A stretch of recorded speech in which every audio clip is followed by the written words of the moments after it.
Recently I had come into my inbox on an email a number of photos, beautiful artwork, and I love art. But this was truly amazing. The colors were vibrant. The design and the shapes depicted were truly fantastic. I couldn't believe my eyes when I learned the medium of the artwork. It was pencils. No, not pencil drawings. I like that too. But pencils. Pencils of various sizes, colors, and so forth had been crafted into veritable works of art. What is interesting as well is a few days later, after having received that, then I also got something of photos into an email account. And I looked at them and I was blown away.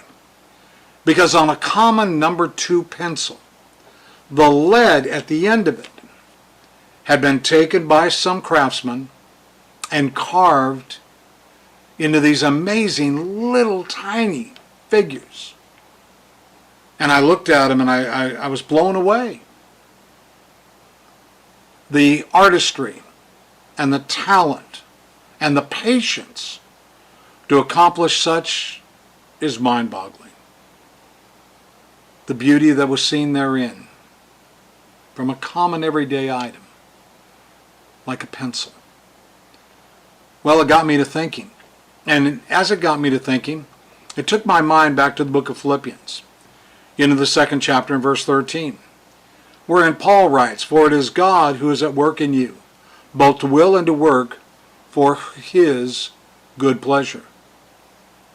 It's amazing that we are being crafted by God if we'll allow him. In the 2nd chapter of Ephesians, verse 21, "In whom the whole building being fitted together is growing into a holy temple in the Lord." See, God is the master craftsman, and he can create something of true beauty in the life of each and every one of us.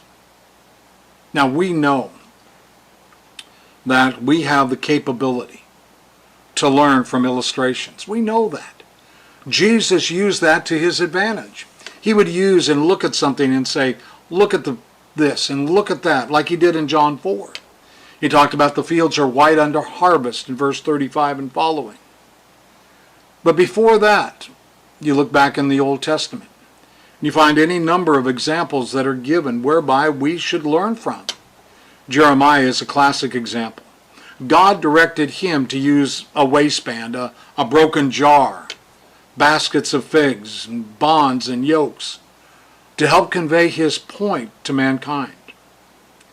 In like fashion, we can take away nuggets of knowledge from a number of common things, including pencils. Now, there's a modern day parable spoken about parables. And the story is told about how a pencil maker took the time to spell out to a specific pencil about the 5 essential lessons he needed to carry with him. And he did this just before that pencil was placed into a box for use.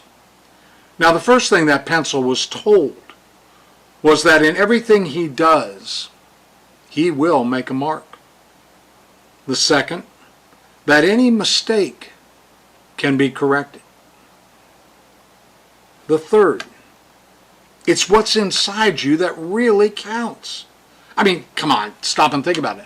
What good is a pencil without lead? Next, it was pointed out that throughout his existence, he will constantly need to undergo sharpening. But that will only make him better. Lastly, he was reminded that to work at an optimum level, he must be held and he must allow himself to be guided by the hand that holds him. Fascinating when you begin to look at it. The simplicity of that simple parable. Now take it and apply it to those things of a spiritual nature. It's profound, isn't it? And when you lay it against one's relationship with God, it rings so true. Consider the fact that even as a humble and as the mere pencil might be, how many times Have you went in need of one, and upon finding one, were awfully grateful? I mean, I think back when I was in elementary school, and always looking around for a pencil, and you get the little nub and you try to sharpen it and things of that nature. But boy, when you found a nice one, you borrowed from a friend, the friend said, no, go ahead and keep it. How grateful were you? Because you couldn't get your work done without it. It was an essential tool to you. Now, you come back to your life, and your life is not insignificant. Your life has purpose and meaning. And all of us need to awaken to our talents and our abilities and realize all of us from time to time make mistakes. However, just like the pencil, correction can be made and must be made. And those mistakes can be erased, which is exactly what one finds in Christ. That God the Father had provided that for us. That by and through what Jesus does for us, we can correct the mistakes that we've made in our life. And just like the pencil, the most important part of who you are, it is what's inside of you. Back in 1 Samuel, the 16th chapter, in verse 7. For God sees not a man as a man sees, For man looks at the outward appearance, but the Lord looks at the heart. Are you willing to allow God to direct you, and by following His word and instruction, to thereby produce an absolute masterpiece, that you can stand before your Creator, the one who designed and brought about your existence, and who works in you to produce a veritable work of art, to have Him look at you and say, well done, thou good and faithful servant.